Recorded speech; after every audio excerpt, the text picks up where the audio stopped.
So with the John Deere system, and particularly focusing on the 630, although the others are very similar on the other models, power's drip comes to the power shaft, and it's live, meaning independent of the transmission.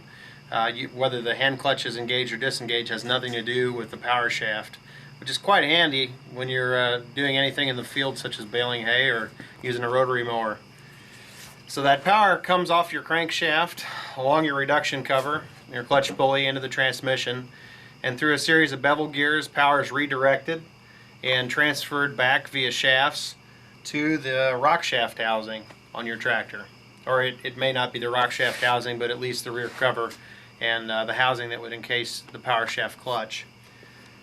Power comes back, and we have the rock shaft off for demonstration purposes, and I'll explain more into the video why we took the rock shaft off.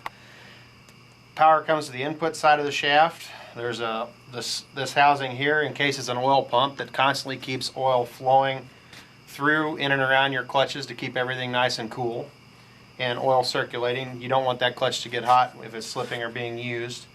And then it goes to the input shaft. You have a clutch pack that sits inside of this housing, and then at the very last there's a set of gears in the outer end of the clutch pack, and then another gear in the shaft held on two bearings that comes out for your power shaft output shaft. That's a lot of shafts in the same sentence, but I think you know what I mean. It's engaged and disengaged by linkage to this lever in this arm. It goes in and engages the clutch pack and provides spring tension or disengages.